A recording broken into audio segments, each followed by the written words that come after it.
This is the 71st Taiku in the Babylonian Talmud.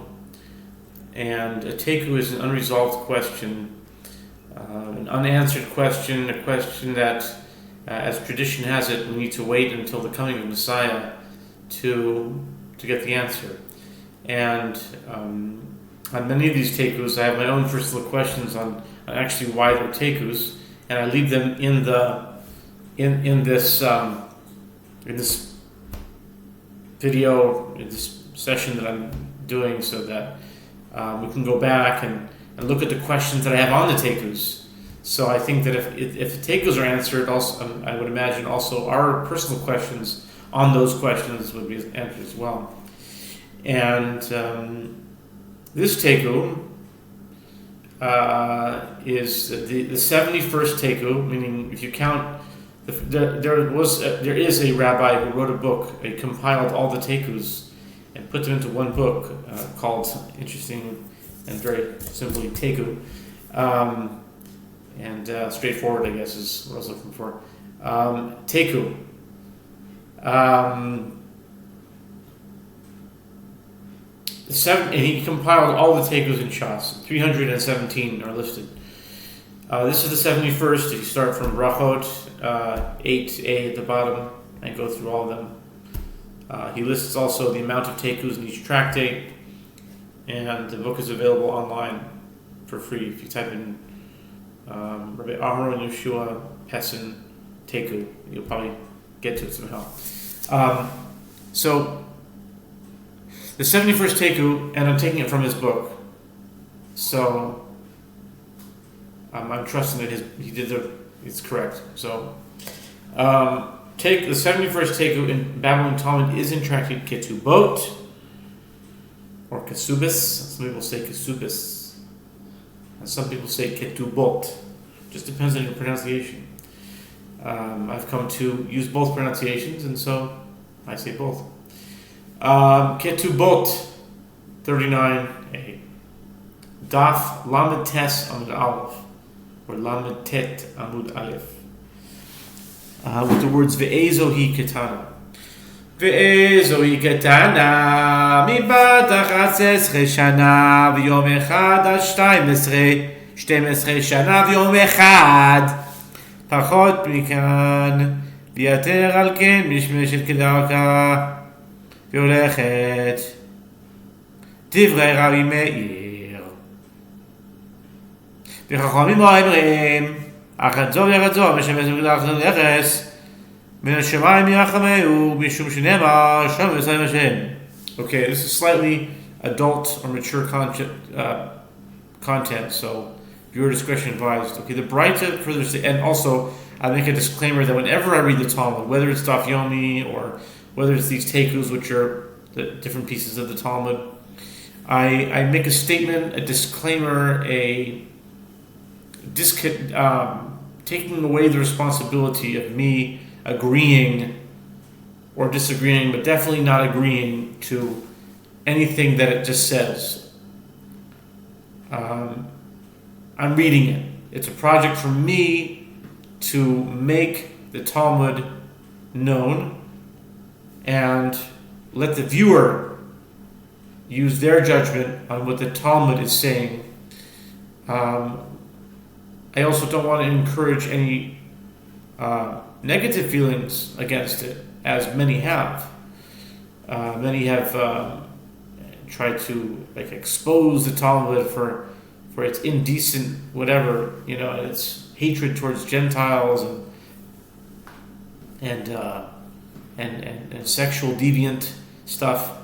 And if you wanted to use an anti-Semitic magnifying glass and focus on hyper judgment and all these things, you could find that. But this is not doing that. But at the same time, I don't want to say that I agree with everything in it because, well, with my sensibility and the way, I don't. So, but I'm still have been commissioned. I've still been called to read this. That being said, let's start the Taiku. The Braita further states, what is a minor girl? A minor girl is a girl from 11 years and 1 day old until 12 years and 1 day old. If she was less than that age, or more than that age, she proceeds and engages in relations in her usual manner. Okay, this is talking about in those days, perhaps women got married that young. And someone who was trying to take a magnifying glass and nitpicking would say that's pedophilia. But it's a different context here.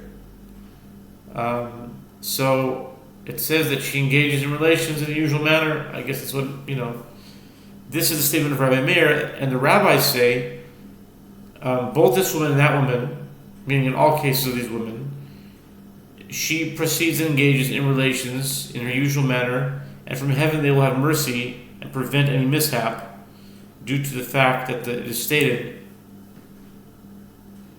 the Lord preserves the simple, means the foolish. Apparently, a minor is unable to conceive, but they say that if a person wants to marry a minor, then they can. So then they'll say, whatever. I'll just leave it at that. So anyway, v'chi tema divisabra kashinairo, piolida kashinairo, v'shitayachem mika yalda, v'amashmuel benaus bagrus, ela shisha chadoshim, v'chi tema b'tziru deleka, hatefeika ha'ela koma. And if you say that she conceived when she was a young woman, 12 years old, that's a nara, and she gave birth when she was a young woman, and she died before she reached the status of a grown woman, can a woman give birth in 6 months after conception? But didn't Shmuel say there are only 6 months between becoming a young woman and becoming a grown woman? And if you say that Shmuel is saying that it is less than 6 months, that there is not transition from young woman to grown woman status. However, more than 6 months, there is a transition, as different women develop differently, and therefore she could conceive and give birth while she is a young woman. That is not so, as Shmuel said, only indicating that the period is neither less nor more than 6 months. Ela hachi kami baile yesh beger bekever pagaav udima ein beger bekever vedo pagaav mar barashi baile hachi mita ose bagrut o ein ose bagrut teiku. This is the 71st teiku. Rather, Rava's dilemma is unrelated to whether or not her son inherits the fine payment. Here is the dilemma. Is there achievement of grown woman status in the grave, and therefore the right of the father to receive payment of the fine lapsed? And since there is no one claiming the payment, the rapist need not to pay. This is talking about, a naira, a young woman who was raped, and then, depending on her status of womanhood, would entitle her to a certain payment. So we want to say if she died after she was raped and she gave birth I'm not exactly sure the order of events, but she was raped, gave birth, and then died. So is the fact that she's in the grave now, does that allow the time going on to contribute to her womanhood status? I think that's what they're asking. Or perhaps, is there no achievement of grown woman status in the grave? I would say once life is over, physically it's over. That's just my own thing. Or perhaps there is no achievement of grown woman status in the grave, and the right of the father did not lapse. Mar Rav Ashi raised the dilemma in this manner. Does death affect grown woman status or does it not affect grown woman status? No resolution was found for this dilemma, and the Gemara concludes that the dilemma stands unresolved.